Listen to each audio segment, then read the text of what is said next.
বাংলা জবাব দেব পরিষ্কার ভাষায়। যদি সঠিকভাবে জনগণের প্রতিনিধি হয়েছেন এই মেম্বার চেয়ারম্যান আসাদুজ্জামান বাবু যেভাবে পরিষদকে চালাবে সেভাবে আপনারা সহযোগিতা করবেন। যদি সহযোগিতা না করেন তাহলে পরিষ্কার ভাষায় আপনাদের বিরুদ্ধে আইনগত ব্যবস্থা নেওয়া হবে। সকলকে ধন্যবাদ।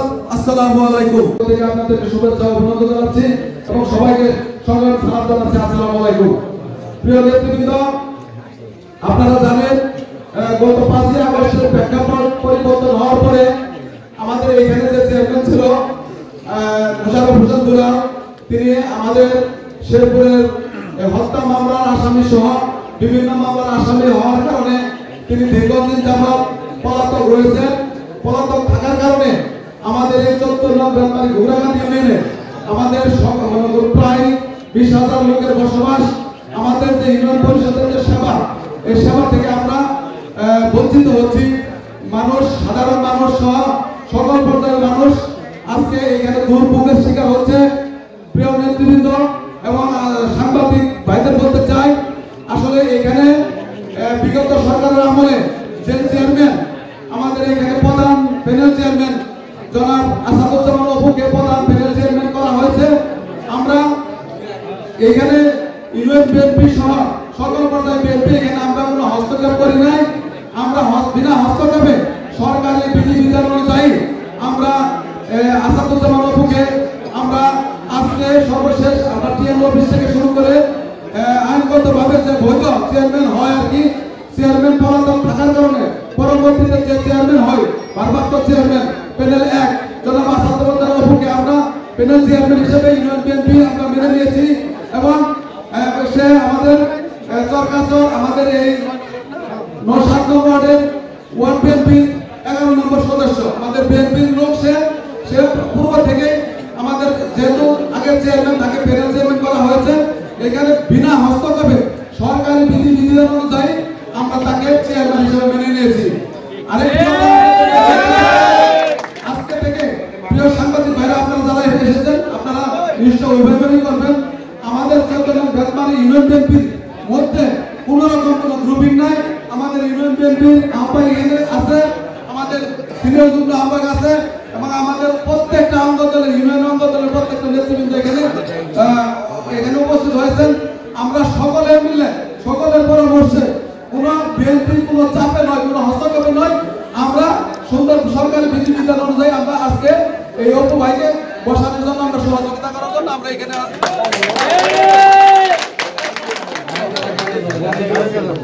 ভাইকে সহযোগিতা করার জন্য আমরা সকল অঙ্গ দল সকল বিএনপি আমরা এখানে একত্রিত হয়েছি। আজকে অপু ভাই আজকে থেকে এখানে বিধিবিধান অনুযায়ী সরকারি নিয়ম অনুযায়ী বৈধ চেয়ারম্যান।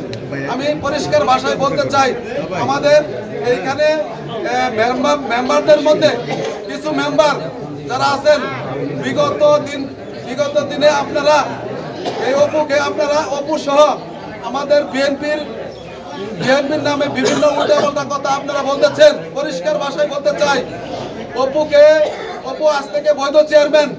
অপু আজকে থেকে সরকারের যত কাজ আছে জনগণের সেবা যেভাবে দিতে হয়, অপু আজকে থেকে এখান থেকে বসে সেবা দিবে, তার সেবা দিবে। কোন চেয়ারম্যান, কোন মেম্বার, কোন আওয়ামী লীগের নেতা যদি বিএনপির যদি কেউ অপুকে ডিস্টার্ব করতে চান, তার মানে আপনি রাষ্ট্রদ্রোহিতার সমান হইলেন। আপনাকে রাষ্ট্রদ্রোহিতার মামলা দিয়ে আপনাদেরকে এখান থেকে আমরা কোনো সহযোগিতা করব না। আপনারা কেউ ডিস্টার্ব করতে চান, পরিষ্কার ভাষায় বলতে চাই, আমরা অনেক সহ্য করেছি। বিএনপির মধ্যে অনেক লোক আছেন, আপনারা ঘাপটি মরে থেকে আওয়ামী লীগকে সহযোগিতা করেছেন। আপনাদেরকে পরিষ্কার ভাষায় বলতে চাই, আপনারা সঠিক পথে আসেন। যদি আওয়ামী লীগকে সহযোগিতা করতে চান তাহলে আমরা ইউনিয়ন বিএনপি সহ মিলে আমরা আপনাদের বিরুদ্ধে ব্যবস্থা নিব। আরেকটি কথা বলতে চাই, এইখানে আওয়ামী লীগের 2-1টি মেম্বার আছেন, আপনারা এই পরিষদকে আপনারা কলুষিত করতে চান, চেয়ারম্যান বসাতে দিবেন না আপনারা বলে বিভিন্ন হুমকি দেন। আপনারা কিন্তু আওয়ামী লীগ করেন আমরা জানি, যেহেতু মেম্বার হয়েছেন ঠিকঠাক মতে আপনারা পরিষদের সেবা দেন। যদি চেয়ারম্যানকে ডিস্টার্ব করেন আওয়ামী লীগের কোন মেম্বার, তাহলে আমরা আপনাদের বিরুদ্ধে কিন্তু আইনগত ব্যবস্থা নিব। কথা বলতে চাই, আমাদের মধ্যে কিছু বিএনপি নেতৃবৃন্দ আছেন, যারা আওয়ামী লীগের সাথে মিশেন, যদি বিএনপি করতে চান, পরিষ্কার ভাষায় বলে দিতে চাই, আওয়ামী লীগের সঙ্গ ছেড়ে দেন। আমাদের কাছে প্রত্যেকটা লোকের তথ্য প্রমাণ আছে। আমরা কিন্তু এই তথ্য প্রমাণ আমরা সহ ইউনিয়ন নেতৃবৃন্দ সহ আমাদের জেলা পর্যায়ের নেতৃবৃন্দ আপনাদের কিন্তু জানে। যদি আওয়ামী লীগের সহযোগিতা করতে চান, তাহলে আর বিএনপি করার দরকার নাই, আওয়ামী লীগে চলে যান। আরেকটি কথা বলতে চাই, বিগত আপনারা জানেন, বিগত 7 জানুয়ারি নির্বাচনে বিএনপি সেই নির্বাচনে অংশগ্রহণ করে নাই, এবং আমাদের বাংলাদেশের জনগণ তথা শেরপুরের জনগণ যাতে এই নির্বাচনে অংশগ্রহণ না করে, এটা আমাদের কর্মসূচি ছিল। যে নির্বাচনের জন্য আমাদের দেশ নেত্রী বেগম খালেদা জিয়া জেল খেটেছেন, যে নির্বাচনের জন্য আমাদের প্রিয় নেতা জনাব তারেক রহমান এখনো নির্বাচনে আছেন। প্রিয় নেতৃবৃন্দ, এই ঘুগরাকান্দিতে কিছু লোক আপনারা সাথে নির্বাচনে সহযোগিতা করেছেন। যে নির্বাচনের জন্য আমি ব্যক্তিগতভাবে আমি ছেড়েছিলাম। আমাদের অনেক নেতৃবৃন্দ মামলার আসামি পলাতক ছিল, আমরা এলাকাতে আসতে পারি নাই। আমরা বিভিন্নভাবে লিফলেট বিতরণ করেছি, আমরা বিভিন্নভাবে মিছিল করেছি যেন এই জনগণ এই শান্তি নির্বাচনের অংশগ্রহণ না করে।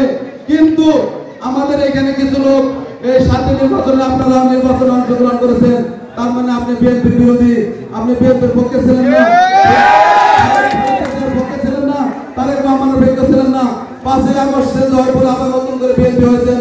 আমরা কিন্তু চিনি কারা কে কোন বিএনপি, পরিষ্কার ভাষায় বলে দিতে চাই, আপনারা কোনো বিএনপি না। যে নির্বাচনে আপনারা এখানে আওয়ামী লীগের পক্ষে হয়ে নির্বাচন করেছেন, পোস্টার করেছেন, পেনা করেছেন, ভোট চেয়েছেন, নির্বাচন করেছেন, আপনারা বিএনপি বলে দাবি দেবেন না। যদি বিএনপি বলে এখানে দাবি দেন, তাহলে ইউনিয়ন বিএনপির সকল নেতৃবৃন্দ আপনাদেরকে গণজোড়াই করবে। যারা স্থানীয় ইলেকশন করেছেন, আপিকের ইলেকশন করেছেন, পোস্টার দিয়েছেন, পেনা দিয়েছেন, বিশৃঙ্খলা করার চেষ্টা করবেন না। অনেক সহ্য করেছি, অনেক ধৈর্য ধরেছি। আবার যদি বিশৃঙ্খলা করার চেষ্টা করে দেন, তাহলে আপনাদের ঘুরাকান্দির জনগণ কিন্তু জবাব দিব। তাই হোক, নেতৃবৃন্দ, আমি আর কথা না বাড়িয়ে আমি আর কথা শেষ করছি। আজকে থেকে আমাদের 14 নং বেতমারি ঘুগরাকান্দি ইউনিয়নের বৈধ চেয়ারম্যান, ভারপ্রাপ্ত চেয়ারম্যান আসাদুজ্জামান বাবু, সবাই আপনারা একমত আছেন না? আজকে সরকারি বিধিবিধি অনুযায়ী আজকে 14 নং বেতমারি ঘুগরাকান্দি ইউনিয়নের ভারপ্রাপ্ত চেয়ারম্যানের দায়িত্ব পালন করবেন আসাদুজ্জামান বাবু। পরিষ্কার ভাষায় আমি আবার বলতেছি, কোন মেম্বার আপনারা সকলেই হয়তো জানেন, আমি আর্মিতে চাকরি করতাম। 2021 সালের জুনের 7 তারিখে আমি পেনশনে আসি। আসার পরে আমি সরাসরি কোনো রাজনৈতিক দলের সঙ্গে লিপ্ত নই। 2021 সালের 11 তারিখে, অক্টোবরের 11 তারিখে বাংলাদেশ জাতীয়তাবাদী দল যখন গঠন করেন, সেই সময় আমি বাংলাদেশ জাতীয়তাবাদী দল 7 নং ওয়ার্ড 11 নম্বর সদস্য হিসেবে আমি যোগদান করি বাংলাদেশ জাতীয়তাবাদী দলে। এর মধ্যে আমি মেম্বারের পালন করার ক্ষেত্রে হয়তো আওয়ামী লীগের সঙ্গে মিশেছি, কিন্তু কোন নেতা, কোন নেত্রী আমাকে বলতে পারবে না যে যদি দেখাইতে পারেন আতিক, রোমান, সানু, আরো অনেকেই, তাদের সঙ্গে আমার যোগ্য কোনো ছবি আছে। কারণ আমি কখনোই তাদেরকে মন থেকে মেনে নিতাম না। আর 21 সালের নির্বাচনের শেষে 2022 সালে 15 জানুয়ারি আমরা 14 নং বেতমারি ঘুগরাকান্দি চেয়ারম্যান এবং 12 জন মেম্বার সহ আমরা শপথ নেই শেরপুর উপজেলা নির্বাহী কর্মকর্তার কাছে। শপথের পরের দিন আমাদের যে ফার্স্ট মিটিং হয়, ফার্স্ট মিটিংয়ে ভারপ্রাপ্ত চেয়ারম্যান হিসেবে নিয়োগ দিতে হয় সরকারি সংবিধান, সেই অনুযায়ী আমি ভারপ্রাপ্ত চেয়ারম্যান হিসেবে স্বীকৃতি পাই। আরেকটু খোলামেলা বলতে চাই, এখানে অনেক আন্দোলন করতেছেন যারা, যে সমস্ত মেম্বারটা তারা হয়তো জানেন না, যখন আমি মেম্বার হিসেবে থেকে ভারপ্রাপ্ত চেয়ারম্যান হওয়ার জন্য প্রতিদ্বন্দ্বিতা করলাম, আমার প্রতিদ্বন্দ্বী ছিল বেতমারির রফিকুল ইসলাম দিবু 6 নং ওয়ার্ডের মেম্বার। আমার প্রতিদ্বন্দ্বী ছিল তারা ভীষণ নীলু ভাই, উনি প্যানেল রান হওয়ার জন্য উনিও প্রতিদ্বন্দ্বী ছিলেন। প্রতিদ্বন্দ্বিতা করার পরে আমি 8টা ভোট পাই। আমাকে ভোট দেয় রাজাউল মেম্বার 8 নং ওয়ার্ড সরকারচর, আমাকে ভোট দেয় আনিস মেম্বার 9 নং ওয়ার্ড সরকারচর, আমাকে ভোট দেয় 7, 8, 9 সংগঠিত মহিলা মেম্বার তাসলিমা, আমাকে ভোট দেয় যে এখন আপনাদের ভোটরাকান্দির কৃতি সন্তান নাজিম, সেও আমাকে ভোট দিয়ে নির্বাচিত করেছে। আমাকে ভোট দিয়েছে আপনাদের ভোটরাকান্দির সন্তান সোহেল মেম্বার 2 নং ওয়ার্ড, আমাকে ভোট দিয়েছেন আজিজ আহমেদ ভোটরাকান্দি মেম্বার 3 নং ওয়ার্ড। আমি এই ভোটগুলো পেয়ে সেদিন প্যানেল চেয়ারম্যান ওয়ান হই। আর ব্যাটমারির পক্ষ থেকে রফিকুল ইসলাম দীপু ভোট পেয়েছিলেন 3টা, ওনাকে ভোট দিয়েছিলেন ইমরান ভাই, স্বপ্না পাটিনভা স্বপ্না মেম্বার আমাকে ভোট দিয়েছিলেন। দীপু পাইছে 3 ভোট, আমি পাইছি 8 ভোট, বেলায় হয়েছেন বীরু ভাই পাইছে 0 ভোট। রফিকুল ইসলাম দীপু মারা যাওয়ার পর আমাদের চেয়ারম্যান মোশাররফ হোসেন বেলাল উনি রাতের অন্ধকারে নাজিমকে ভারপ্রাপ্ত প্যানেল 2 হিসেবে নিয়োগ দেন, যেটা অন্য কোনো মেম্বার বা কোনো সদস্য জানেন না। ভাই উনি চেয়ারম্যান হবেন, হোক, আমার পক্ষ থেকে কোনো বাধা নাই। আপনাদের ভোটরাকান্দির নেতারা সর্বস্তরে বিএনপি নেতৃবৃন্দ চেষ্টা করেছে যেন ভোটরাকান্দিতে চেয়ারম্যানটা থাকে। তারা কোনো দল টানে নাই, পক্ষ টানে নাই, তারা আমার পক্ষ টানে নাই, বেলায় হোসেন বীরু ভাইয়ের পক্ষ টানে নাই, নাজিরের পক্ষ টানে নাই। যেদিন আমরা ফার্স্ট মিটিং বসলাম এই ইউনিয়ন পরিষদের মেম্বাররা একত্রিত হয়ে যাব, সেদিন আমরা একত্রিত হতে পারি নাই। সেদিন ভোটরাকান্দির প্রার্থী ছিল 4 জন, নতুন করে ওনারা প্যানেল তৈরি করবেন, আমাকে মানবেন না, বিভিন্ন ধরনের কথাবার্তা। সেদিন প্রার্থী ছিল বেলায় হোসেন বীরু ভাই, নাজিম, আজিজ ভাই, পারভিন, 4 জন প্রার্থী ছিল আপনাদের ভোটরাকান্দি। আর আমি বেতমারি সহ 6টা ভোট দিয়ে প্রার্থী ছিলাম 1 জন, তাতেও তারা পারেন নাই। সেটা তো আমার ব্যর্থতা না, সেটা ওনাদের ব্যর্থতা। আজ আপনি